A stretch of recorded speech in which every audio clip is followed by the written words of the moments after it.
Welcome to the February edition of Maine Knows Howe. It's February, Bob. It is. We got Wyatt. We've got a lot of stuff going on. Nothing ever slows down here. It's always busy. It's always It busy. goes from one to the next. Yeah. That's As nice. soon as we get one done, you Time have for the next. you got two more going. Yep. But the thing is, to get through a Maine winter, you have to be outside. You have to- And it's counterintuitive. Some people lock themselves up and stay inside and Yeah. they're in the tunnel of but to get outside and do that ice fishing in the sun, get out there and do some rabbit hunting. There's plenty of stuff to do in the woods. There is. It's always good. Always something. Yeah. We just had the ice fishing derby. Yeah. Right that now was we're fun. full scale rabbit hunting. Right? I mean, it's starting to get to prime time. We've been working on these coyotes, and we've taken quite a few guys coyote hunting already, Yeah. and they're doing pretty well. We have some nice stories we'll share with you later on, Right? but It's always, it's this time of year too. It's, me personally, I feel like we've broken the back of winter a little bit. We're on the downhill side. Yeah. The Yeah. days are getting a little bit longer, noticeable, but the sun is getting more direct. Yeah. A little bit warmer. Yeah. Sun's a little bit better. Yeah, Not so- quite to March. Not to March. Not quite to March, but it's getting better. It's getting better. You're still in winter, but that sun, can really warm you up a lot better. if you're in a rabbit thicket and you find a little opening, you can feel the sun hit you. Yeah. Warms you up, warms Yeah. your face up, and you say, Yeah. there is light at the end of the tunnel. It's not that it's so cold. It's just that it's so long. Yeah. And we've all had those marches where Sure. the snow was gone early, and you're like, it's going to be an early spring. Yeah. and then you get 3 feet of then snow. you get 3 feet of Yeah. snow. It's Just fall spring. That's all. Us as rabbit hunters, we want to keep the snow through March right. so we can travel. Yeah. And you have your dogs that if they're out there, you got to get them trained up, right? I mean, They've been- physically prepared. They've been all season worked to run at this time. February and March is prime time. Right. People book years in advance to come here hunting with us, and along those with all the veterans that we take. Right. No, it's a great time to get the veterans out there on a rabbit hunt is fantastic. But some of the stories you've told about people literally coming from all over the world. All over. And some people for decades have come here and they don't bring their guns anymore from Right. from Europe. They bring their cameras. Oh, I have our guest this week. Yep. We have some grand rabbit hunting stories with him.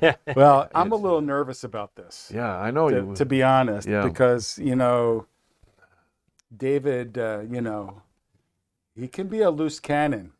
Oh, I know, don't he's know always- about that, He's but rolling his eyes at me right now. he'll make you laugh. I know that. Huh? He made me. We were making a TV show for an advertisement for Beagle outdoor wear, and David comes up with this, and he asks him. He says, "David, how do you like that Beagle wear?" He says, "Oh, this is like being in a house with pajamas on." He said, and David, cozy. It's cozy, right? And David's name was Giampetruzzi, so from now on, he's known as David Jambrook Cozy. Pajamatruzi. Pajamatruzi. Yeah, and forever, for all this time, Pajamatruzi. Yeah. So he's a good man. So we really enjoy having him on this week, and I think you guys will too. Yep. Well, we've set the stage, We did. and we'll be back in a few minutes. Hi, I'm Harry Vanderwide, and I've hunted all over the world. In all my travels, I've never found a more rugged line of outdoor clothing than Beagle wear. I can wear it all day. It'll get completely covered with snow. I unzip my coat, my shirt is bone dry. They don't rip and tear like a lot of other hunting gear that's out there. They're very durable. I feel like I got pajamas on. Warm house with pajamas on. Maine Knows How is made possible by you and by these community-minded sponsors. Modern Woodmen of America, a member-owned fraternal financial services organization. Together with our members, we've been touching lives and securing futures since 1883. True Enterprises, a local solar installation team with over a decade of experience delivering custom energy solutions across Maine. Sebasticook Valley Federal Credit Union, supporting our local community with valuable services, a friendly atmosphere, and caring employees. JW Parks Golf Course, a 9-hole facility with a full-service golf shop and driving range. Pine Grove Programs, supporting veterans, first responders, and law enforcement by providing free outdoor opportunities for those who serve and their families. Moosehead Trail Trading Post, offering quality hunting and fishing gear with expert advice for your budget and outdoor needs. And by Digital Spirit Media, delivering over 30 years of technical expertise in media and event production. Maine Knows How. Welcome back to the February edition of Maine Knows How. We had a bit of a teaser there at the first segment. We have as our guest today David Giampetruzzi, the elder statesman of Pine Grove Programs, the first president and longtime friend of Bob and Wyatt. Absolutely. So I expect to be doing very little talking this session, and I want to turn it over to you. But David, welcome Oh, thank you. to the show, and with that, I'm going to turn it over to Bob a little bit All right. because he's going to instigate and get things going. I wouldn't instigate at all. But Dave's been coming a long time to the lodge. But Wyatt was just a little fella. Yep. And it was like his grandfather, you know. Mm-hmm. And Dave spent a lot of time here fishing and hunting. And David taught me how to tie flies. Did he really? Yeah. yeah. And, Yeah. David's a veteran, and tell us about your veteran life. Tell these folks about your veteran life. Well, did. I was in the Army, and spent a lot of time in the Army, a lot of it in the reserves. But I got mobilized when I was 59 years old. And they held me over for a couple of years for medical reasons. And during that period of time, I learned a lot about soldiers that had endured an awful lot. I was in a medical hold. And I wanted to get home. They wouldn't send me home until I could find something to do and account for myself. And they said you'd have to report to a drill hall. I didn't want to report to a drill hall. And I said, well, and I didn't want to revert to the job that I had left. I'd resigned and someone had filled that position. So I asked them if I could perhaps do something in the area of education or something, and they said, yeah. So I called a dear friend of mine that was a professor, a forensic anthropologist. And I told her, I said, look, I'm available, I'm free, and I explained my circumstances. I said, if someone will babysit me, they'll let me come home. So she said, Dave, call me tomorrow. I called her the next day, and she said, you have a fellowship here at the university, and you're going to be working on this project. I said, sounds good to me. I said, what's the project? And she said, it's about taphonomy. I said, taphonomy? oh yeah, Everybody knows about it. Well, I'll tell the few that don't. It's the study of the decomposition of human flesh. I was talking about that last night. Yeah. Yeah. Yeah. Well, the Supreme Court, it had to do with being an expert witness and et cetera, but the Supreme Court came down with a decision that required that you could give testimony as a expert witness, but you also had to have some evidence-based research to support it. So they needed to put these different projects together to fill up gaps in terms of what they knew about decomposing flesh. particularly like an example would be, let's say someone found a body in the woods and they needed to know how long has that body been there? 6 months, a year, 10 years, etc. And so they wanted to set up an experiment, and we were going to lay some pigs down in the outdoors. And we had entomologists, and we had all sorts of different experts from all over the world. We had this meeting, and I remember that you had people coming in from Croatia. I mean, it was big, big, big time. And what they did is they said, you know, we've got to fill some gaps here. And the one thing we really don't know about is how animals and what, you know, scavenge and spread bones and the debris of. So we're sitting there and everybody's talking, well, who's the expert? Who can we find? And I just sitting there. And I said, I know somebody. I said, he's a guide up in Bingham, Bob Howe. Misery loves company.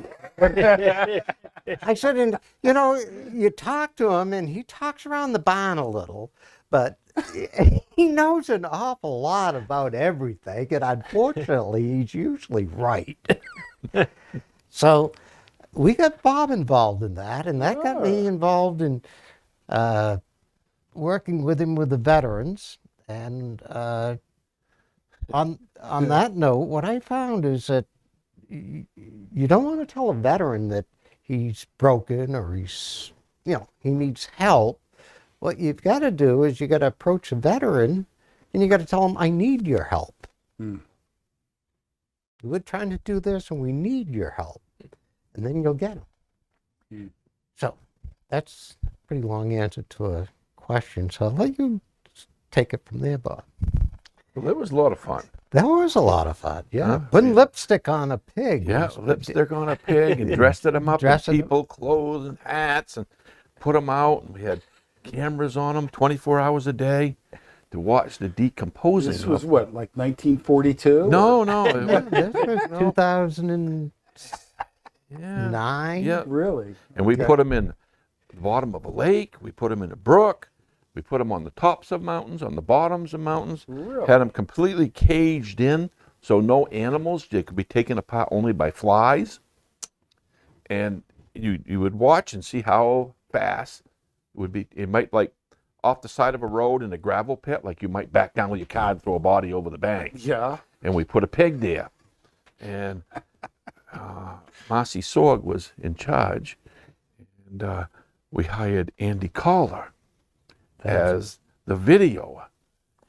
And we would have to go, I have a tracked ATV, and I'd load him on there with all the stuff, and we'd go back and check the cameras and check all the batteries and keep them going. This went on for a couple years. No kidding. Yeah, and it was So you had the same site for a couple years. So Well, this is a Department of Justice study. Wow. I mean, this is in high, a colder climate, but it was out obviously all year round. all year round. Yep. Yeah. And we won an award for National Geographic, and they made a movie of it, and it was pretty neat. And that's how I met David, is through that. And then it went from there to the program Snowshoes. to Snowshoes. I had a snowshoe company, right? Yep. And I'm trying to guide. And I said, if I only had 5 veterans that could get along, I'd give them this friggin' snowshoe company so they could make a living. David said, no, you don't. What the heck's the matter with you? He said, we're going to get this snowshoe company going. You're going to make money off it so you can run this program. And there ain't 5 veterans that can get along that long. If you're off. Yeah. Well, veterans do get along if they have a common purpose that they all believe in. And that's the one thing that we have when we're actually serving, right, is that common focus and that goal. But then when we get into the civilian world, that common view and goal can vary.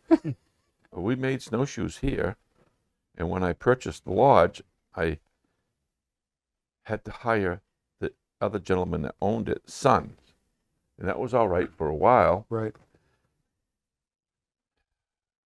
but I just couldn't spend all my attention on snowshoes because I was trying to run a lodge and trying to make a living. So we had a time and we said, geez, I'm crying. And then one of my fishing events, it was a take a vet fishing on Great Pond Day, and David's friend, Jim Elliott, came along, and Jim Elliott was a teacher at the prison. And he said, hey, you be willing to teach a prisoner to make snowshoes? And I said, nope. I spent a whole lifetime staying out of that joint. I ain't going there. And he said, no, this is a minimum security prison, and they need jobs. They'd like to maybe do this if you'd be interested. And we just met this gentleman, and his name was Tom Sands. And he was in charge of the wood shop at the prison. And we told him what we wanted to do, and we wanted to use these to help fund the program. We didn't have any fundraisers like we do now. Right. I was just paying, we'd just come up with money wherever the heck we could. And we were scrounged for a nickel or a dime or a quarter to be able to pay to do this. Anyway, Tom took it under his wing, and David and myself and my wife, we spent a whole summer going to the VA teaching 100% disabled vets to tie snowshoes. We had people in chairs, people with missing limbs. We even had a blind guy, and we taught them all how to tie snowshoes. And our thought was that we would hire them to tie the shoes. Well, that really didn't work that well, but we spent a whole damn summer there, didn't we? Huh? You're skipping over a lot of details. Well, you go right ahead and help me Well, out. I need some help. I'm not young no more. Well, quick. hang it there. Well, the first thing we had to remember when we went up to Canada and bought some, We did a that. little bit, Yeah, we needed some. I didn't have enough wood. And I said, I can't make any shoes. I ain't got any wood. And David says, why don't you buy some? I said, well, I don't know where you buy snowshoes. Well, we started Snowshoe wood. snowshoe wood, yeah. No, these You were just all. go to the internet. Yeah, we Yeah. did. And we went and we looked at Favor to purchase the frames. So David and Carol and Andrea, we drove to Quebec. We went to the factory, and they said, well, they're this much. I said, Jesus, this is pretty expensive. But we got some seconds over here that need to be sanded. Let's look at those. So back then, we didn't have any money. We were just trying to make a living, like normal, just struggling. Dave says, I'll buy them. So he did. He bought $5,000 worth of frames. And we loaded them in the truck. We brought them back to the U.S. Tried. Yeah. Tried. There is. Yeah, I was trying. He was driving in front. Yeah, so I went through some customs, and then what happened? I went to go through customs, and they said, oh, no, you ain't going through with no wood. Forget about you. And I said, what do you mean? He said, I got a receipt. I just paid for it. No, that'll make no difference. You got to have a broker to bring that Dollar across. amount. He went over the dollar amount for how much you can go across the border with. Oh my goodness. And then you couldn't bring wood across the border. Now what do I do with them? He said, I don't care what you do with them, but you ain't coming across with them.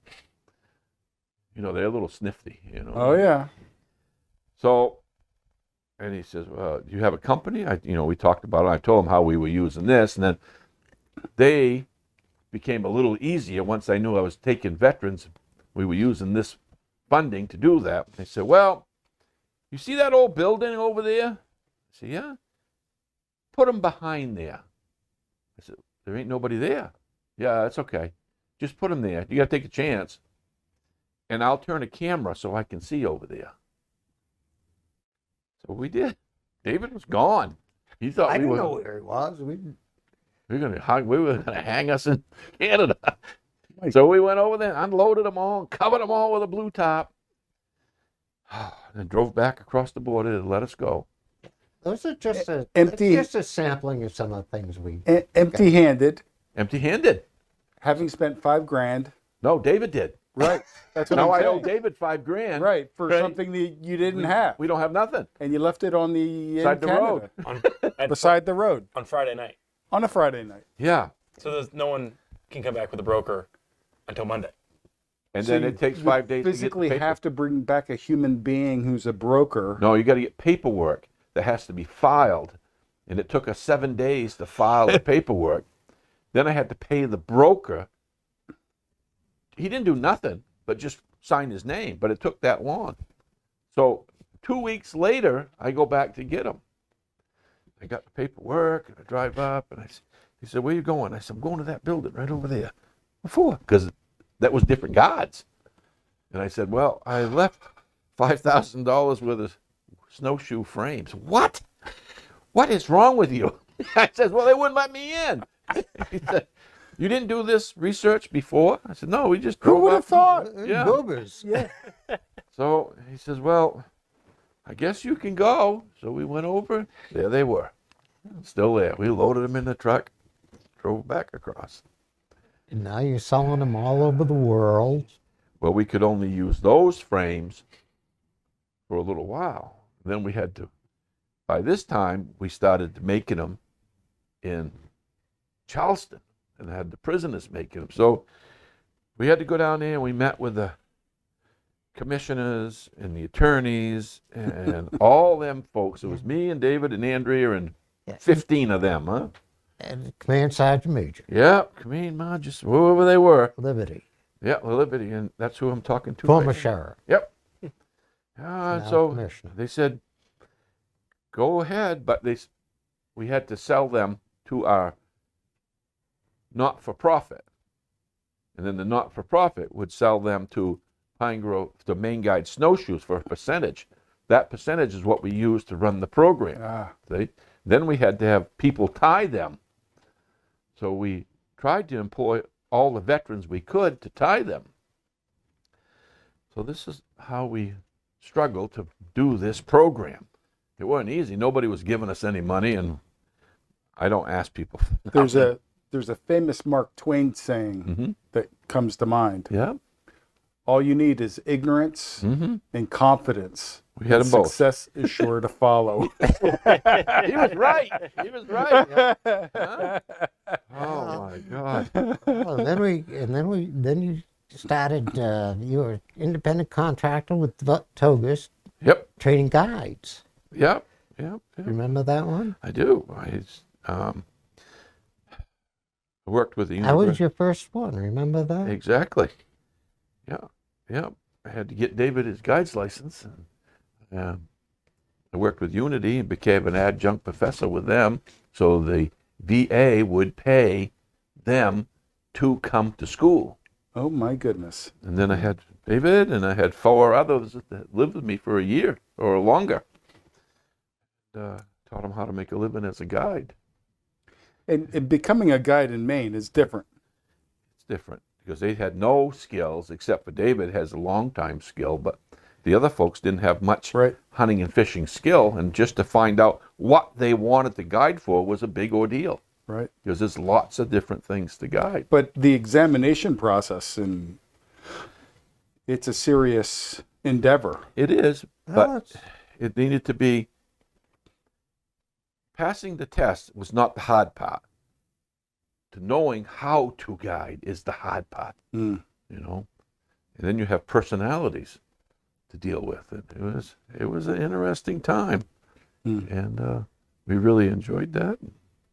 Can you add anything to that, Dave? A lot, but Good. I don't want to run out of time. No, you here. ain't We gonna got run other out of time. things to talk about. We got plenty of time. Jeez. Yeah, we've had a lot of adventure, and I think that, you know,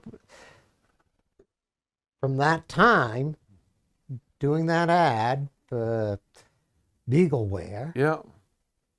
and that chance encounter, and what it was Andy Collard called me up and said, "You want to go rabbit hunting?" Yeah. I said, "Yeah, I'd love to." I didn't know who he was. Yeah. And he's up in Bingham.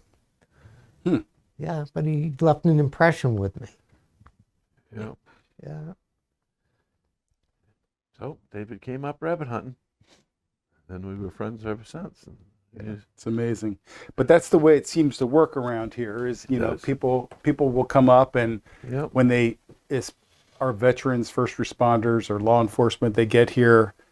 And I think sometimes people are a little cynical, you know, they like there's no such thing as a free lunch type of thing. Yeah. But the way you treat them and show them the ropes, and I mean, this is to get a guided activity up here is an amazing thing, whether it's deer or bear or rabbit or fishing or what have you, ice fishing or floating down a lake. Yep. Or a safari, a wilderness safari. I We've mean, done everything. Tell them about a trip to New York City. Well, we well, we're going to have David back again because this is the Bob Howe Show. well, I was But take us. taking policemen and firemen hunting and fishing, you know. Yep. And David says, "Oh, I know a fireman." I do? Yeah. Son-in-law was a fireman in New York City during 9/11. Mm. I said, "Geez." That time he still was. He was, right? Yeah. He said, "Geez, would you? I'll go down there and teach them how to fly fish in their firehouses in Manhattan." And David said, "I'll work it up." So he did. He worked it up. Me and David and Andrea drove down to Manhattan, went to the firehouse, spent all day teaching these guys how to fly fish. Then we spent half the day eluding the media, because we'd go to a pond to teach them to cast, and then they would find out about it, and they'd come and want to take pictures and interview, and we'd leave and go to another one, and we spent the day there. We went trolling off the back end of the fireboat. Yeah, engine one. No kidding. Engine one, yeah, we went down there, and It was a ship. yeah, it was a $27 million fireboat, state of the art. I got their patch right over there. No They kidding. gave me one, and we went out on their boat, went all over the Statue of Liberty, Ellis Island, all what they patrolled. Then we walked all over New York City, different places to eat. With the Carmines. We went to Carmine. They brought us there. Yeah. Firemen did. It was, So, David, you eventually got your Maine guide license? I did. he did. Yeah. And did you guide? Well, that's another story. There's lots of stories. That's what I figure. I'm really good at my job. Yeah. Yeah, I got my guide's license, and I had dogs. I had English Cockers, I still do. And that plays into the story because we got the Maine Spaniel Field Trial Club that come up, and we started a veterans hunt, upland bird hunt. They'll do it every year. That's when it started. That's when it That's started. when it Yeah. started. We call it the David Giampetruzzi hunt. That's why we do it. Well, Yeah. well, let's see. I got to rerun it. And Malcolm was involved. And Oh, yeah, Charlie Tappan. Yeah, we got them, and then we've got NAVDA, and we've got a lot of people all over the state that would come and bring their dogs. But we started. How did I get going down this road? What was I started on? You're Well, guiding. We were guiding. Oh, how did I get the guide? So I decided to get my guide's license because I had a couple months of, vocational rehabilitation. And I said, geez, I want to be a Maine guide. And they said, well, that hasn't worked before. And I said, well, perhaps you haven't done it the right way. So I said, what you need to do, and that's how we got the program. And Yeah. people came up here for a year. We'd teach them. You could prep them in a couple days how to pass the test, but that didn't mean you knew how to guide. And you had to learn, how to deal with people, how to deal with situations. The business aspect of it. How to write, How to write, yeah. how to paddle, how to fly cast, spin cast, boat cast, change a tire, take a carburetor off a motor and fix it. Because when it breaks in the woods, everybody looks at you. You better be able to fix it because you're the answer. Well, little tricks of the trade. You have something good to eat. I mean, Right. Yeah. And you have to have some stories. So, getting back to the dogs and how I started guiding, I didn't want to guide. I did not want a job. I didn't want to guide. I didn't want to do this. But I had a dog that made me look awfully good. That was Finnegan. That son of a gun. He was, he'd win field trials. He was a top point dog in the country one year when he was 3. I still got one of his blue ribbons up there on the wall. Yeah. And I got a call. I was up in training with somebody, and I got a call, and it was Matt Libby up in Aroostook. And he said, I'm with Libby Camps, and I understand you got a pretty damn good dog, and you got a decent personality. You get along with people. And I said, I think so. I can. He said, I'd like you to come up and guide. Now, the thing about guiding is you have your lodges, and I didn't know anything. I was naive. So I said no. I said, I'm not really that interested. Not looking to guide for money. Well, we chatted for a few minutes, and he thanked me for my time, and I told somebody, and they said, boy, you are an a-hole. I said, you know what you just turned down? He said, no. Well, anyways, they'd been in business for 100 years. They had planes, they had everything else, and you didn't get calls to guide at Libby's. I mean, you people. So the next year, I get another call. Well, this time I said, Jesus, I don't. So I decided to take a ride up with my wife. Well, pretty swanky. Pretty damn swanky. So I said, how much will you, What's the deal? what's the deal? And they told me the deal. And I said, hell yes. I mean, just for the food, I'd do it. But I still never entertained the notion of becoming a guide for pay. All I wanted to do was get credentials so that I could take veterans. And and then, next thing I know, he gets me into more trouble. He's, up in Moosehead. You said, you want to do moose safaris? I said, Bob, I don't know anything about moose. Well, but I knew how to, So anyways, next thing I know, I take on another paying job. And then I realized I didn't, I had a calendar. I had to, God, I had to be here. I had to be there, and, this and that. And It went from a hobby to a full-time job. yeah, well, it Quick. started interfering with, my naps. I said, David, how are you doing so many? Sleep under the truck. Because you had to. Oh, remember, I lived in China. I got to Right. travel up, China, Maine, everybody. Yeah. So anyways, I did that for, I think, 2 years, and then I decided, Jesus, I don't need this. Maybe that was a little bit more than you expected. Well, it wasn't. It's just, you get to a certain point in your life, and you're saying, do you really need to do this? I mean, I enjoy doing it. I volunteer. I'm saying that to myself right now. Yeah. Well, you're not leaving now. You just have to, figure out where you Right. are in life. No, I hustled all my life, so I didn't Yeah. feel I need the hustle anymore. Well, for not being a guide, I'm sure you have a story about taking somebody on the moose safari. Oh yeah. Well, once I realized, the first thing you realize is, you can't control whether you're going to see a moose or not. But you can. And I started a guide service, and I called it a memorable guide service.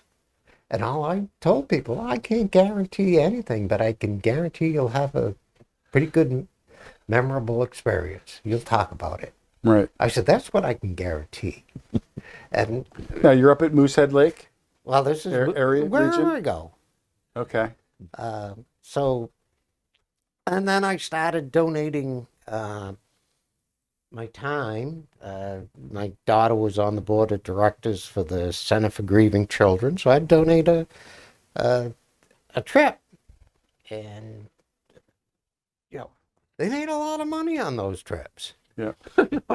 Ain't a lot of money, that's for sure. I never saw any of it, but I didn't care. You know, So, all because of, you know. David, he used to like to do the night canoe trips. Oh, And he had you can tell him what you brought. well, I learned it from you. I mean, what it A is. night canoe trip. There was a moonlit canoe trip. Oh, so it was a couple hours. It wasn't like you're going down the river no, for. no. No. What I did is I bought. I've got some wooden canvas canoes, and I called it a traditional. I don't know what I called it. You know, you make stuff up. You make stuff up. You know, it's all Give it a same. name. Give it a We name. might edit that out. I don't know. But what I did is I've always enjoyed cooking, and I got thinking. I said, well, geez, you just give them something that they never expected. So I put this charcuterie board together, and I have meats and cheese and grilled food. I'd have grilled vegetables and get some really good Italian bread, olive oil, and I always had a bottle of Some kind of wine. it was an aperitif. Oh. I just had it Yeah. right there on the tip of my It jumped tongue. off. It jumped right off. Yeah. But it'll come in here. Dave used to like doing those trips. So Right. so what I found out is that people really liked them, and the problem is, so did the woman that ran the place. She said, "Wow, we're getting really." So I started combining these moonlit canoe trips, and all I had to do is go down someplace and go on shore, start a little fire, and give them a. Oh my God! I give them a little drink, and I tell them, "Look, while I'm doing this, you take a." Some Porto. Yeah. So they'd go down, and geez, they'd come back, and they'd see all the stuff laid out, and they said, "My God," they said, "It wasn't hot." Well, there's always something special about having fine food in an austere, wild, Middle of nowhere. middle of nowhere. Yeah. To have that event People's there at that expectations. time. Yeah, I mean, Yeah. it was a good, Yeah. and then you have, you have your things that you're going to point out. Beavers. You talk about beavers, how beavers, opened up this whole country, and the Hudson Valley, and you find you know where you're taking them because you got this big beaver hut there, and the water's drained down, and you're explaining to them how the English needed the furs to make The king pines. the old king pines, and then you start talking about The loon, one would start howling. Your whole conversation would go. oh yeah, I mean, What's you can going spend all, on? and that's it. I mean, you didn't have to, if you were worried about catching a fish or seeing a beaver, Right. then you were stressed, but you knew you had your stories. But I love living in Maine because you can be out in nature, and you don't realize how awesome it is until you have somebody who hasn't experienced it recently, and then to have a charcuterie board in the middle of the whole thing is just like it can be mind-blowing to have such an elegant experience in such a beautiful atmosphere, and we get to see it every day. Well, I think that what I learned from Bob is this: have good food. Right. Right. Oh, yeah. I mean, I went down the Allagash Waterway with the organization a couple years ago, and we carry in everything that we're going to eat the whole way, and we had these two big, Giant coolers, and we ate like kings and queens going down that river, and it was just amazing. The food is always top notch. Yeah. Yep. Yep. So it's a good time. And then you had, and then there's Andrea, who I've always said makes Bob look good because she bakes. It's a job to make me look good. Right. Make me look fat though, Dave. Good God. No, but I mean, you learn little things. Oh gosh, what was some of the? Tell me about a few things she does. What Andrea does? Yeah. Oh my goodness. Oh, it's too much stuff for her. Just a few. Yeah, She doesn't want us talking about her. She has a. I can tell you she that. keeps track of all this stuff that we don't even think of. All of the promises Bob makes, she keeps track of. Yeah, absolutely. And fulfills them. Yeah, I said, well, yeah. What are some of the? She does stuff. She makes stuff that. Like muffins in the morning before you go out, or I'm coffee. talking about those things that are really monkey. what Monkey is it? bread? Monkey bread. You know what monkey bread is? Are you acquainted with I am monkey not bread? acquainted with monkey bread.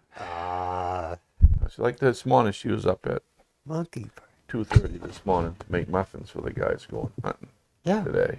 Yeah. I mean, you don't find too many ladies that will get out of bed, take a shower, and get ready, get all this food going, and then go to work all day. Right. So Yeah. we don't argue with her. Just Yeah. stay out And of then that. I came to realize out of all this that I don't know what would compete with the two most difficult jobs, either being a dairy farmer or being an outfitter, yeah. because it's 24/7, It is. 7 days a week, Yep. year round. The cows only expect to get eaten. These guys, you have to negotiate with them, you have to Yeah. deal with them, and you have all the little problems. Everybody has a little problem. So I'm sure the two of you have had an outdoor or two adventure together. Yep. Well, it's not outdoors. You go to shows. You go to show. That's an adventure too. Oh my goodness. Yeah, that's Oh, an adventure Jesus. too. Yeah. We were trying to build a snowshoe company, Right. and run the veteran program, and they're connected. So we'd bring the lodge booth, the not-for-profit booth, to recruit new veterans, policemen, firemen, and the snowshoe booth. And at the snowshoe booth,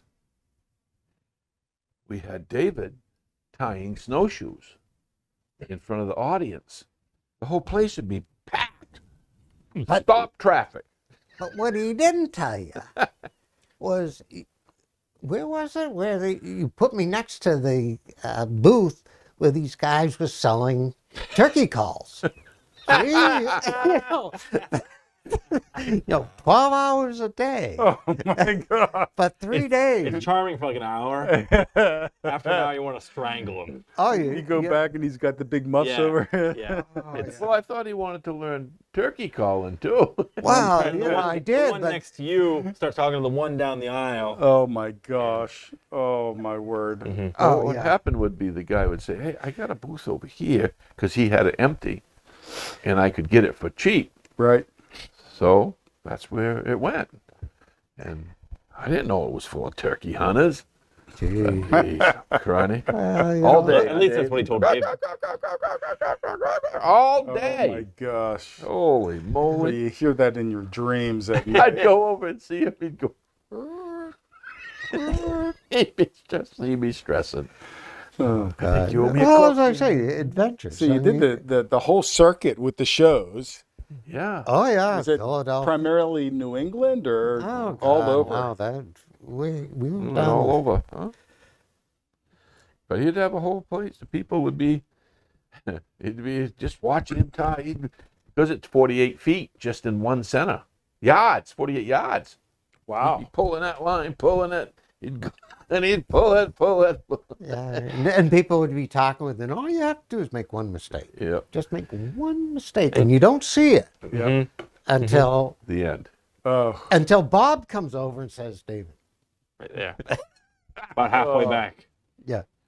But we wouldn't tell him. We'd just keep tying, Dave. Don't worry just keep about on it. the Yeah. you're No one, drawing a no one crowd. knows what you're doing. Right. You can take Yeah, the whole thing nobody apart. can correct you. Nobody can correct you. But everybody has snowshoes. Their grandfathers have them. Mm-hmm. Yeah. And everybody says, I'm going to make some of those someday. I said, good luck to you, buddy. Yeah. You only Get the knew. book. Get the book. Yeah. Yeah. Yeah. Oh, No. boy. But we had a lot of fun together. Yeah. A lot of miles, a lot of car time, Yep. Yeah. windshield time. Yeah. Son of a gun. I'd go fishing down the river every night. Yeah. A little bit of bird hunting, a little deer hunting. I knew at first I didn't know him that well. And I'm deer hunting and I go by and he's tucked in right into these trees. I said, huh, I'll be damned. He does know what the hell he's doing. I expected to be standing out there like the deer's going to come out. No, he was tucked right in there good. And I said, holy shit, that deer ain't going to see him. Yep. I said, he's done this before. Well, I had some good grandparents. Yeah. And, Gun. And he had some good friends, There was Frank, and he came on the board, Bobby McFarlane, and Yep. Jim Elliott, and geez, a lot of different people. A lot of people's helped us along Right. in this process of taking these guys hunting and fishing for free.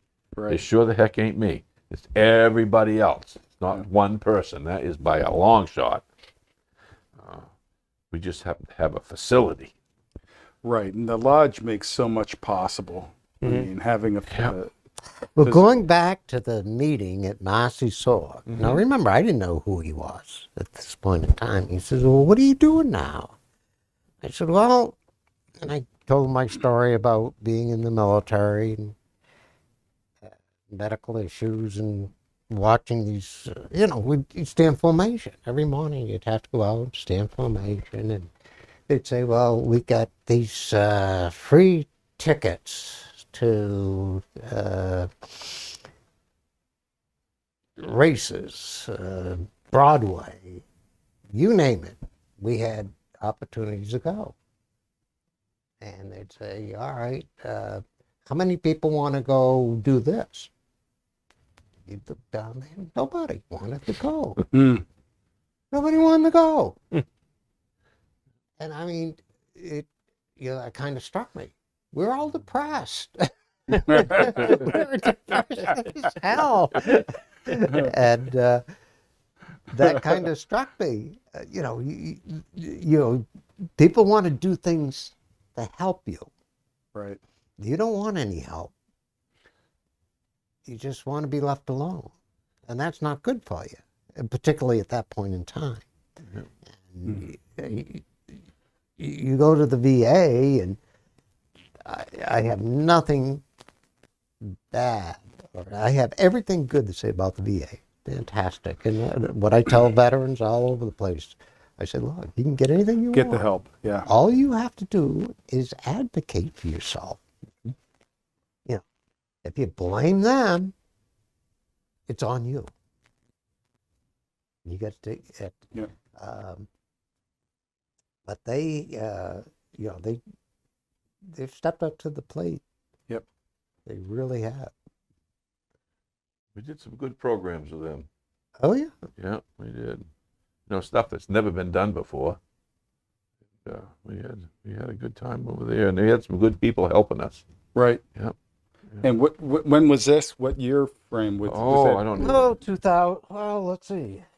I got out in 2010, but they sent me home for 18 months, so it was right around 2009, 2010, Mm-hmm. and I started, looking at the focus was how do I use them to help other veterans. Mm-hmm. And what I found is that a lot of people don't have much imagination. Yeah, they just... Well, most people want to do today what they did yesterday, and they want to do tomorrow what they did today. I mean, that's whether it's Routine. Yeah, everyone wants people. I routine. mean, right. And the hardest thing is to get a person, and veterans of people, is to break those routines and get them to do something. And to get people to do things you is not the easiest thing in the world. I mean, every organization is struggling. I don't care what it is, whether it's a Lions Club, the Rotary, or it's a phenomenon that's going all over the United States. And people don't they don't know how. They want to do things, they want to give, but there's no mechanism, there's no structure around it where they can do that. And that's difficult to create, to build that. But a lot of different organizations are trying to do it. Yeah. Well, one thing we've seen is an awful lot of people who come up and get to the lodge or get onto on a hunt or what have you, that they stay in touch and they start volunteering. Yeah. And so it's it's a contagious type of event that just when they get here, they realize that they can go home and take somebody fishing. That type of thing makes all the difference. They And can do it too.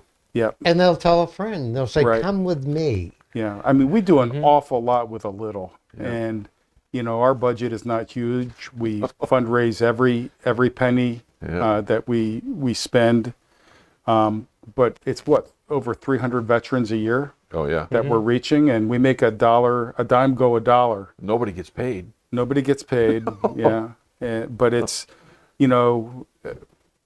just taking three guys onto the lake, fishing for a day. That ignites. What happened with me and how I learned that lesson is I was home, and I tell folks the hardest thing I've ever had to deal with in my life was depression. And once I realized that I was depressed, and you can't deny it, it's just what it is. But to realize you're depressed is a breakthrough. Yeah, well, what happened is the revelation was that I told you I had dogs, and I was with the Maine Spaniel Field Trial, and a couple members there called me up and said, "Look, I don't know who tipped them off to the fact that where I was in life," and they said, "Just be out in front of your house tomorrow morning, 4 o'clock, 5 o'clock, wherever it was." And they picked me up and they took me up to Al Estes. Yep. Good man. Yeah, Leslie. Yeah, and he had a preserve, and he had some He had some pheasants, birds. he had some birds, and Yep. that experience elevated my spirits so much. I said, "This is what I want to do. This is what I've got to do, not only for myself, but if it could work for me, it could work for others." Yeah. Yeah. I'd call Dave up and he'd say, I said, "What are you doing?" "Well, I like to do this and I'd like to do that. And I got a plan to do this, but I can't get out of this goddamn chair." I He had all the plans in the world to do it, couldn't but do to it. just find reasons not to because it was easier. So we had to put some pressure on him. Yep. And then after he got going, then he was going then. Yeah, no, There's no it's stopping. True. It's true, but that person that is dealing with it, or they can't initiate it. Yeah. They cannot initiate it. You have to, and there's no magic. There's no formula. I mean, it's just doing it. And I've seen Bob do it. And once you start getting them out, they come back. Yeah, I mean, it's easy to get into that rut where you're just walking down that path and you're getting so deep in the rut that you can't even see over the sides. Yeah. Oh, You need somebody to help pull you up Yeah. at a time. and it's real. Yeah. You say, you know, no, Yeah. it's tough stuff. They're tough by themselves, but that's all. Yep. You know, they build a world around themselves, and Right. it's hard to crack it. You got to get outside, Yep. and that's you know, one thing that we can say. The program, you know, Yep. take advantage of what we have to offer.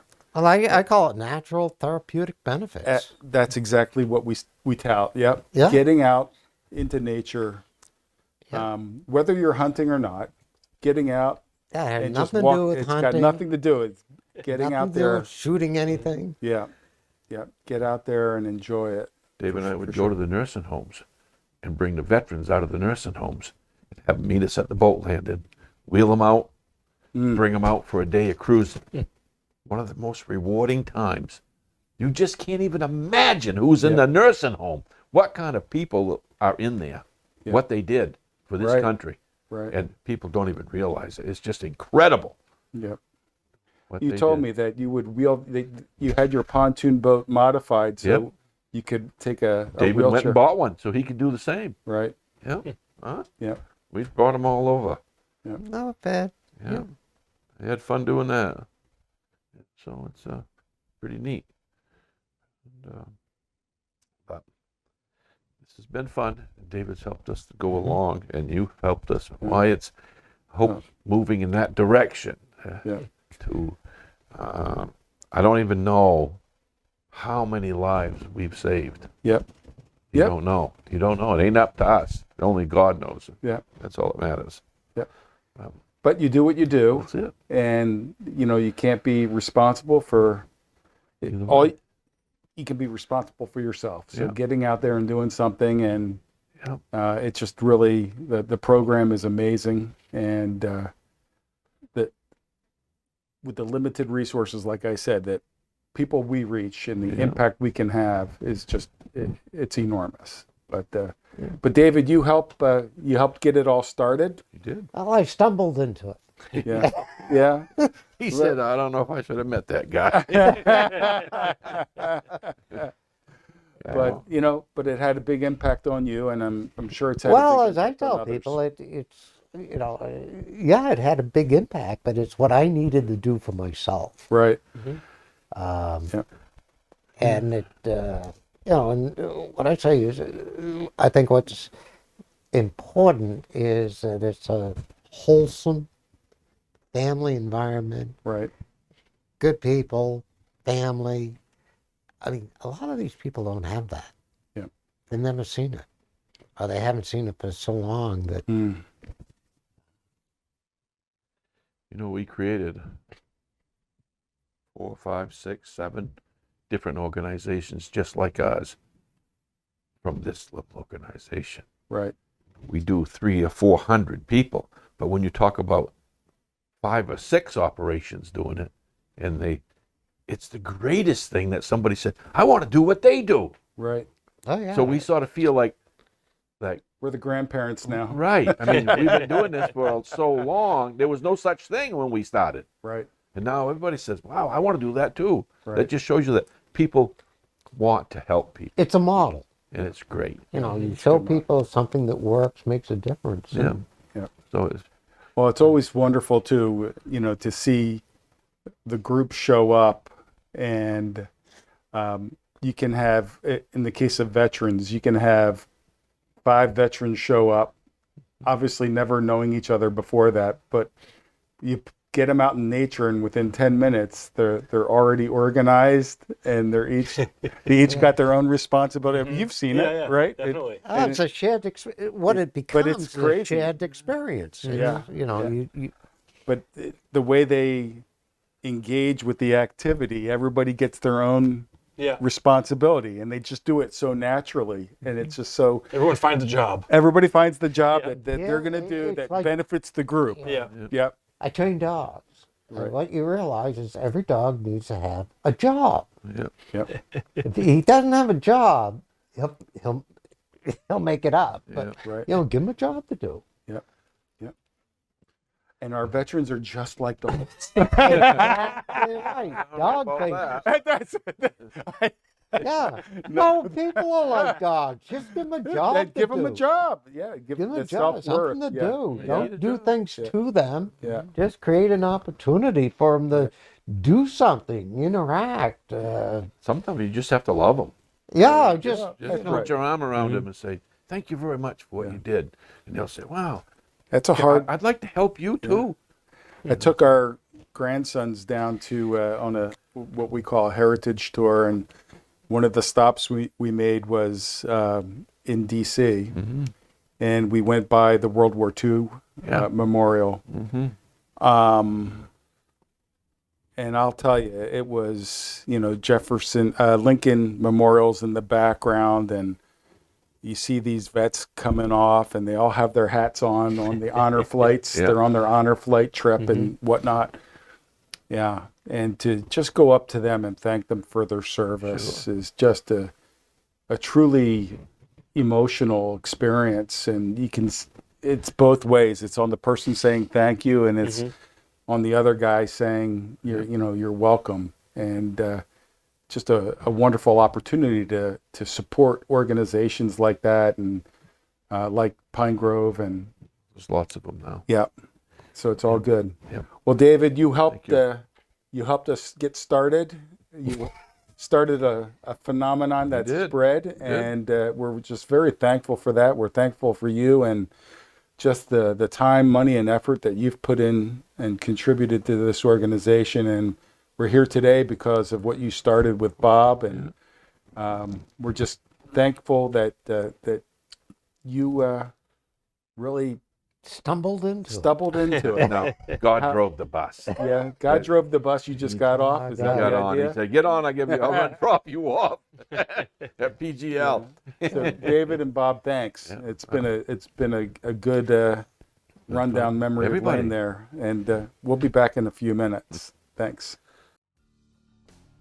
Maine Knows How is brought to you by Modern Woodmen of America, a member-owned fraternal financial services organization since 1883, and by Pine Grove Programs, supporting veterans, first responders, and law enforcement by providing free outdoor opportunities to those who serve, have served, and their families. We'd like to say thank you very much. Poland Springs. Every year they sponsor us. They give us a case of water to use for these veterans, policemen, and all these events that we do. We just can't say thank you enough. So that's what we'd like to do. And I'd like to say, Bob, when I was deployed for a year in Afghanistan, we got mineral water. You did. And they would rotate. So many young soldiers were getting gallstones, kidney stones from the minerals. So they had to rotate it. And I hate the minerals that they put in it. I couldn't wait for two things when I came back. Yeah. One was for a nice big bottle of Poland Springs. The other one was a real nice hamburger. Really? Yeah. But I missed this when I was gone. I bet. That's and great. this comes right here from Bowtown. Yep. That's where they get it. So we'd like to say thank you for your support. This segment is with Wyatt and How To. What do you got for us? Well, in February. Oh my God. We're talking snowmobiling. Appropriate. Okay, we're all out snowmobiling, using the sleds. Been waiting all summer to get out. And I've done it. I think a lot of people do it, where we start the sled up and off we go. Just like that. Just like that. It's all good. It's all good until it isn't. So my tip for this month is just take a few minutes, look over your sled, make sure everything's good, make sure your belt's in good shape, make sure you have a backup belt on board with you, make sure you have tools. How about a spark plug? Things like that. Worst case scenario, how about a little Debbie and a water bottle? Yeah.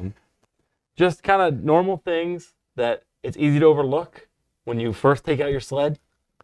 And just taking a few minutes to look them over and check them out and make sure that you have the right tools with you. Yeah. So that you can fix a problem if one arises. Right. What about setting the sled up at the end of the season? Are there any things that you can do at that point in time that's going to prevent that fuel injector from getting plugged with the ethanol? We always try to use ethanol for your gas as much as we can. Yeah. And then before we put it away, we will put some stable in it to stop that gas from getting... So critical with the ethanol. I mean, it's in Maine, you can go one county over where they don't put the ethanol in the gas. Yeah, and we might even take the spark plug off and put a little bit of oil in that, Right. in the piston, Yep. and then just pull it over once or twice just to lubricate everything, Yep. and then put it away. Very good. We also will take like some steel wool or something and block the exhaust, because squirrels and mice will haul things up. We found birds, we found mice In the exhaust. in the exhaust because something else killed it and brought it up there for us Ah. to save it for later. And you get way back in the woods and you go, what is going on? You're tearing everything apart and you take off your thing. You get a dead bird. Oh my word. Well, I have found that the mice are they love to get into your engine compartment and eat the the plastic wires. off the wire and shorts everything out. Yeah. And, And so just some little things, some fuses, a little bit of some wires, some wire connectors, and you can save yourself a lot of problems. awesome. So there's my tip for the month. And Dad, what do you got for a story this month? Oh, I don't know. A story. This is February we're doing? February. Well, February is a coyote month. And I had these gentlemen come coyote hunting. First of all, they said, can we rabbit hunt and coyote hunt? I said, Not sure, against the law. sure you can. We can go rabbit hunting during the day, and I'll feed you and put you in the shack, and you can hunt as long as you want, and call me, and I'll come get you. Oh, okay. So we went rabbit hunting, and we snowshoed, and they shot at some rabbits, and maybe they even killed one. I don't know, but I don't remember. We came back, and we had a big dinner, got them all dressed up, brought them down to the shack, turned the heat on, got it all nice and warm in there. I said, well, when you're ready, you just call, and I'll come get you. So, came back, watched the hockey game, started at 7. End of the hockey game, nothing. I said, huh? No These call. guys, no call. Wow. Well, I put my phone right here, leave my boots and stuff, and waited and waited and waited. 12 o'clock, nothing. 1 o'clock, nothing. Pretty good hunters. 2 o'clock, nothing. I said, these guys are serious. Wow. 6 o'clock, they called me up. They said, Bob, 6 o'clock in the morning? in the morning, right? And they said, can you come down and get us? I said, yeah. Did you get one? No, we're freaking frozen. The heat ran out. We fell asleep. They fell asleep in the shack. Oh, It was so warm in oh there. my goodness. They fell asleep. They said, never woke up. 6 o'clock in the morning. I said, well, you're in time for breakfast. I'll come get And you got a good night's you." They sleep? sleep. Well, no, I was up all night waiting for Oh them. my gosh. I'd fall asleep and I'd wake up. I'd Yeah. fall asleep and wake up. And I said, Ah, ain't that something, huh? They were sleeping just as sound as could be. They were in the chair. well, they had that big dinner. Yeah, they were know, tired from and hunting. Then they got back- warm. They got warm. Yeah. Oh, yeah. And I'd you- be asleep, You have too. to be quiet, and you're looking at a little hole. Yeah, and at first he said, you sleep and you watch. Right? Well, take shift. Take shift. Fire watch fell asleep. Meanwhile, there's the coyotes are going out there just. Oh my! So, coyote hunting is a unique sport Yeah. because you don't really take. Years ago, when this happened, we didn't have night vision. We didn't have thermo. This is all sort of new. Yeah. We had solar lights that would come on when something walked by. Yeah. All this stuff. So it wasn't as refined as it is now. Yeah. So It's so you never know what you're going to get. you never tell who's going to come through the door That's to go right. hunting. That's right. I had guys call me up before and say, Bob, you got to come down. I said, why? There's a coyote scratching on the door. Says, what? He said, yeah, he keeps scratching on the door. Trying to get in where There they were. wasn't really, it was mouse. Oh, jeez. He's scratching on the door. Coyote. Oh my God. The 4-inch coyote. Yeah, geez, I'm crying. Oh well, so that's a Takes all little kinds. story. Well, thank you, Bob. Well, we hope you enjoyed today's edition of Maine Knows How, and we just want to say thanks for viewing. Check in with us regularly, and if you have any questions, you can always email us and send those questions, and we'll answer them for you. But Bob, Wyatt, thanks for your support today, and we'll see you next month on Maine Knows How. Maine Knows How is made possible by you and by these community-minded sponsors. Modern Woodmen of America, a member-owned fraternal financial services organization. Together with our members, we've been touching lives and securing futures since 1883. True Enterprises, a local solar installation team with over a decade of experience delivering custom energy solutions across Maine. Sebasticook Valley Federal Credit Union, supporting our local community with valuable services, a friendly atmosphere, and caring employees. J.W. Parks Golf Course, a 9-hole facility with a full-service golf shop and driving range. Pine Grove Programs, supporting veterans, first responders, and law enforcement by providing free outdoor opportunities for those who serve and their families. Moosehead Trail Trading Post, offering quality hunting and fishing gear with expert advice for your budget and outdoor needs. And by Digital Spirit Media, delivering over 30 years of technical expertise in media and event production. Maine Knows How.